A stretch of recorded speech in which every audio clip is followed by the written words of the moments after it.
All changed. From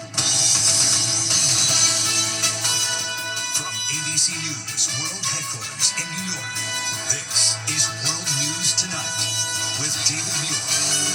Good evening, and it's great to have you with us here on a very busy Tuesday night. All eyes on Wall Street again today and President Trump's tariffs. The market's closing down late today, with President Trump now escalating his trade war against China. His sweeping tariffs on 60 countries go into effect tonight, and real tension among some of the president's top advisors now playing out in public. Elon Musk calling the president's top trade advisor dumber than a sack of bricks. And Republican senators on the Hill today asking serious questions about this tariff strategy. One asking, whose throat do I get to choke if this is wrong? The Dow dropping another 320 points today, down more than 4,500 points since the tariffs were announced. The S&P 500 down 79 points today. The Nasdaq down 335 points, more than 2% today alone. President Trump tonight saying trade negotiations with some countries are happening. On social media saying a high-level delegation from South Korea is on the way for talks.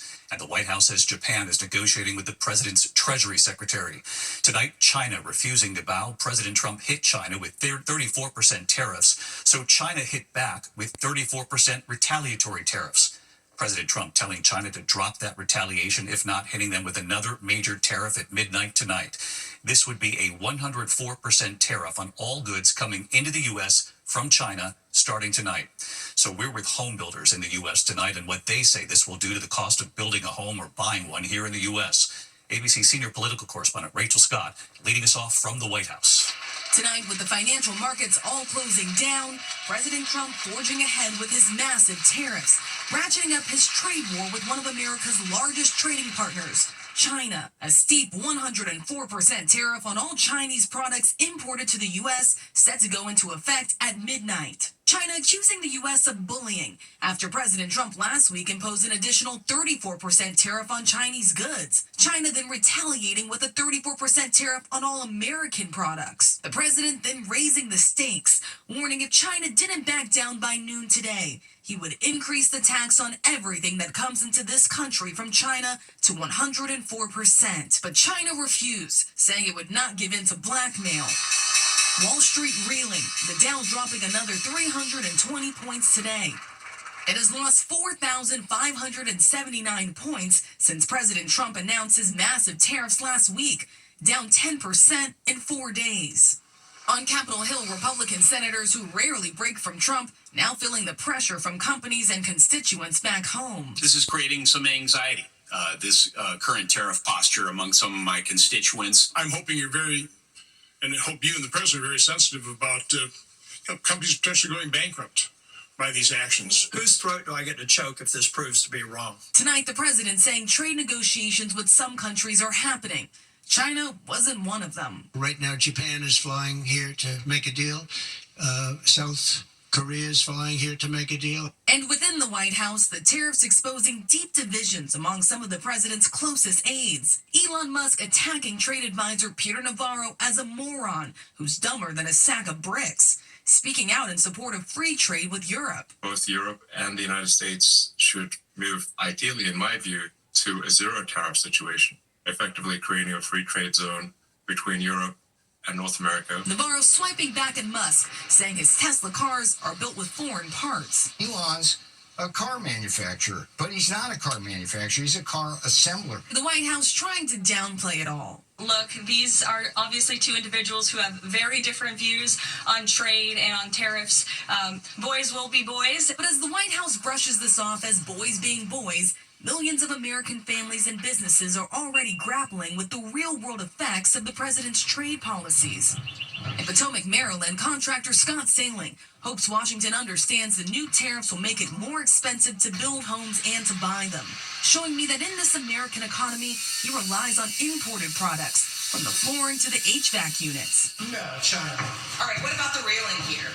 That's Canada. Looking up, seeing the metal brackets. The metal brackets, also China.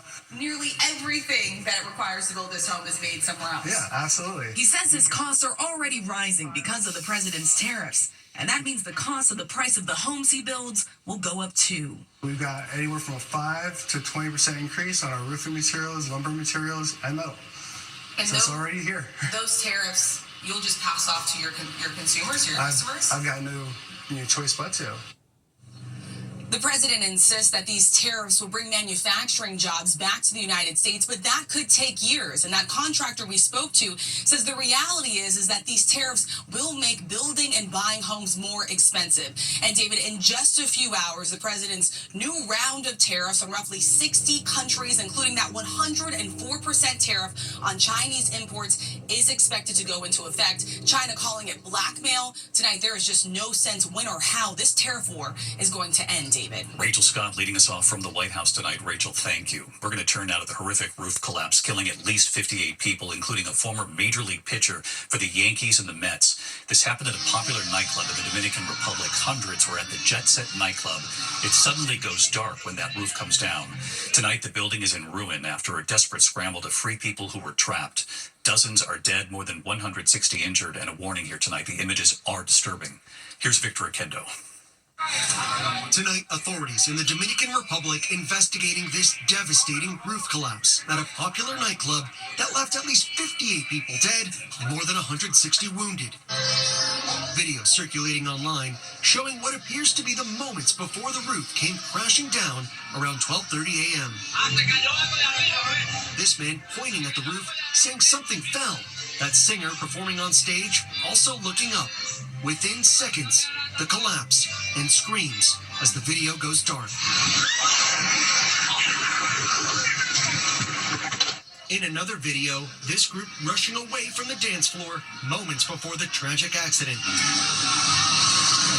The images from the aftermath are graphic. Bodies on top of the rubble. Just behind them, a man and woman apparently trapped. First responders scaling slabs of concrete across the club floor. You can see what was the bar. The scope of the devastation seen from above. Authorities using heavy machinery to dig through the debris. Hours later, this man pulled out of the destroyed club on the stretcher, alive. The staggering death toll climbing all day as we learn more about the victims that include a saxophonist playing with the band at the time of the collapse, politicians and athletes. World Series champion and former pitcher for the Houston Astros, New York Yankees, and New York Mets, Octavio Dotel, dying on his way to the hospital. And David, tonight the investigation is underway as doctors from across the country are being asked to come to Santo Domingo to help treat the wounded. David? Just a horrific scene there, Victor Akendo. Victor, thank you. We also have new reporting tonight on the alleged assassination attempt of then candidate Donald Trump. What the suspect at the president's Florida golf course on that day allegedly tried to get his hands on before that day, including anti-aircraft weapons. Here's Pierre Thomas. Tonight, months after his dramatic arrest, federal prosecutors releasing disturbing new details, which they claim show Ryan Ruth's apparent obsession with assassinating President Trump.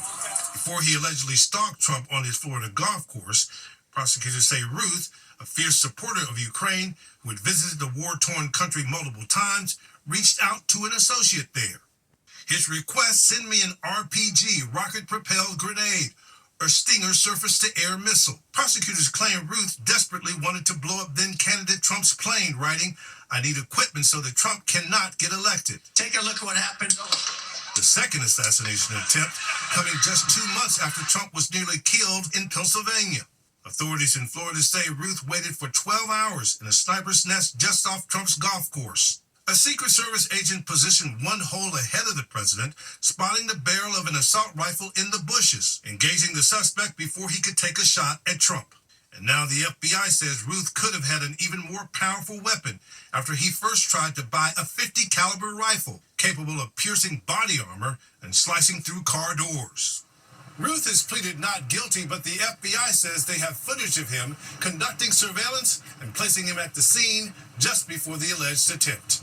David? All right, Pierre Thomas in Washington tonight. Pierre, thank you. Next tonight, the Supreme Court upholding President Trump's deportation plan, allowing him to use the Alien Enemies Act to send migrants to El Salvador. So ABC's Matt Rivers is at that notorious prison in El Salvador for us tonight. Matt?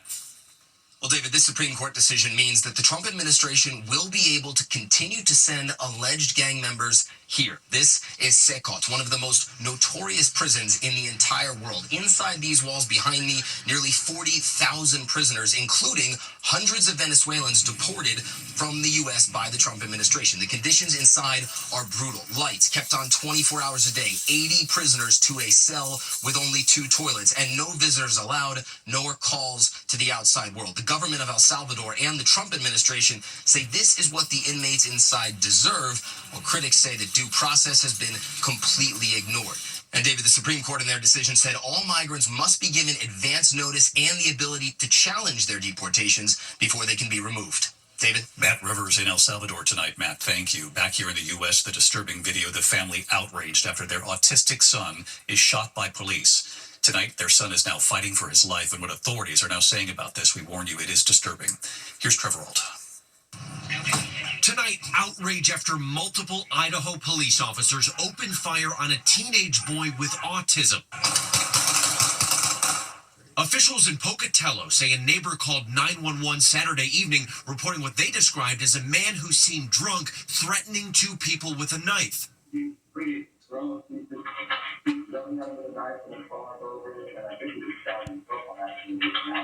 The family says the boy, Victor Perez, is 17 and has autism and physical disabilities. They hope police would de-escalate the situation. Instead, video shows officers approaching, telling the teen to drop the weapon. He moves toward them, and they open fire from the other side of the fence seconds after arriving. What the heck? What was that? 9 bullets. They took 9 bullets out of that kid. He died twice. They bring him back, and now I got this. He had brain damage, and now we have to handle that. Pocatello's police chief defending his officers' actions. We know this incident has deeply affected the community. The full picture requires careful review of all facts and evidence. David, this shooting's now under investigation. Family members say they're not sure if this teen is going to survive. David. Trevor Ault reporting. Thank you, Trevor. Next this evening, rivers are still rising amid the deadly flooding across multiple states. 31 rivers from Arkansas to Indiana at major flood stage tonight. There are also freeze and frost alerts right there and across the east as well. So let's get right to Chief Meteorologist Ginger Zee back with us again tonight. Hi, Ginger. Hi, David. Even though it stopped raining 2 days ago, you still have rivers that were cresting today. It takes time for that water to get downstream. There are more than 30 river gauges at major flood stage. There are warnings on rivers from Arkansas to Indiana and Ohio. Now, they are going to be dry the next couple days until Thursday, but with the dry comes cold. We're talking frost and freeze alerts as far south as Birmingham, Alabama, over to the mid-Atlantic, Baltimore included too. Look at some of the numbers tomorrow morning. Sub-freezing in many spots. That's bad for sensitive plants that have already been planted in the crops. Also, if you want to warm up, you go to the southwest and warm up a lot. Daily record highs possible from Las Vegas right to Albuquerque, David. Ginger Zee back with us tonight. Ginger, thank you. We turn now to a youth soccer coach in California tonight charged with murdering a 13-year-old. The family reporting their son missing. His body has now been found. Here's Matt Gutman. Tonight, a youth soccer coach, 43-year-old Mario Garcia Aquino, charged in the murder of a 13-year-old boy. Mr. Garcia Aquino murdered 13-year-old Oscar Omar Hernandez on March 28th, 2025. Authorities say Oscar Omar Hernandez boarded a train in Los Angeles to visit his coach about 70 miles north of L.A., but when he didn't return home, his family began looking for him and reported him missing. On April 2nd, investigators finding Hernandez's body on the side of a road in a remote area, nearly 2 hours from where he had gone to visit that coach. Hernandez's mother asking for justice to be served. Garcia Aquino charged with 1 count of murder during the commission of lewd acts with a child. The district attorney calling Garcia Aquino a predator and also charging him with sexually assaulting a different teenager at his home in 2022 and accusing him of assaulting another 16-year-old boy in February. And they say they think there could be more. There's always a fear that there's more victims. The DA says if the coach is convicted, he could face life in prison without the possibility of parole or even the death penalty, David. Matt Gutman from Los Angeles. Thank you, Matt. Coming up here, why was Harriet Tubman's story and image taken down by the National Park Service under the Trump administration, the backlash, and what's now happened about this tonight. And then look at these images, the newly released body camera video showing the race to save a firefighter trapped right there in that home explosion. First responders racing to get him. We'll have more on this in a moment here. Tonight here, the newly released body camera video showing the incredible rescue of a firefighter trapped in a home explosion in Christopher, Illinois.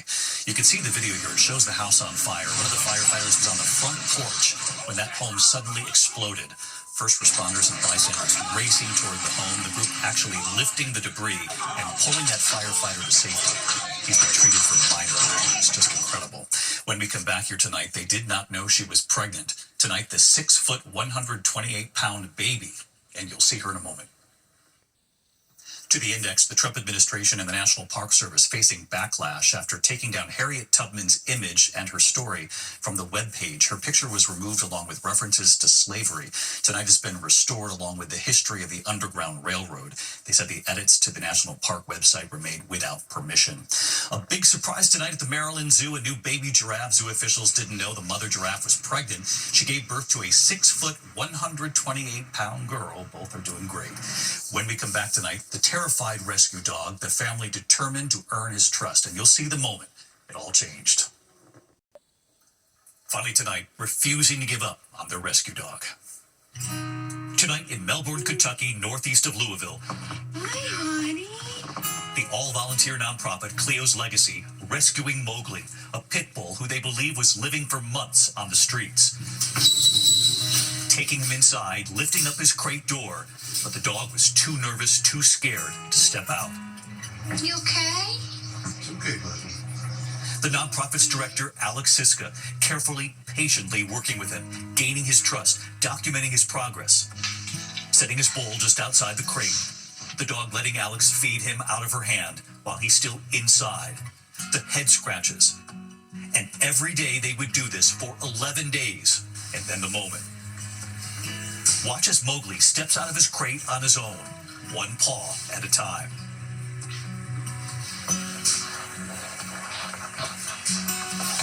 The timid steps, Alex with a little food. Okay.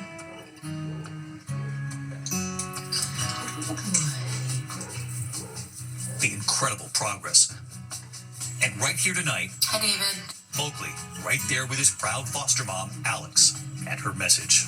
Adopting dogs that might not seem like the perfect little guy at first, but I promise you they become such an amazing part of your family. Earning his trust. I'll see you tomorrow. Good night.